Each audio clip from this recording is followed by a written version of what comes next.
Headlines आपने जानी, bulletin का बाकायदा आगाज़ करेंगे। सबसे पहले आपको बताते चलें कि डहरकी के करीब 2 ट्रेनों में खौफनाक तसादुम के नतीजे में 35 अफराद जाँ बहक हो गए, जबकि 50 से ज़ायद ज़ख्मी हो गए। मिल्लत एक्सप्रेस की बोगियाँ उलट कर दूसरे ट्रैक पर जा गिरी। मुखालिफ सिमत से आने वाली सर सैयद एक्सप्रेस बोगियों से टकरा गई। इमदादी कार्रवाइयाँ जारी हैं, जिसमें पाक फौज और रेंजर्स के जवान शरीक हैं।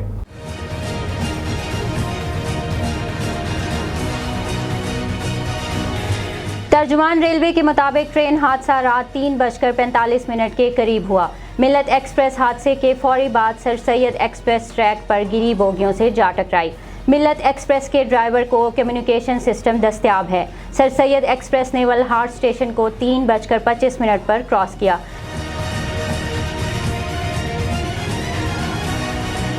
मिल्लत एक्सप्रेस ने डहरकी को 3:30 पर छोड़ा। माछीगोट से डहरकी तक ट्रैक बोसीदा और मुरम्मत करने वाला है। ISPR का कहना है कि ट्रेन हादसे के बाद रिलीफ और रेस्क्यू ऑपरेशन शुरू कर दिया गया। आर्मी और रेंजर्स के दस्ते रेस्क्यू ऑपरेशन में हिस्सा ले रहे हैं। बनो अकिल से पाक फौज के डॉक्टर्स और पैरामेडिकल स्टाफ जाए हादसा पर पहुंच चुका है। रेस्क्यू के लिए आर्मी इंजीनियर्स के वसाइल भी बरोए कार लाए जा रहे हैं।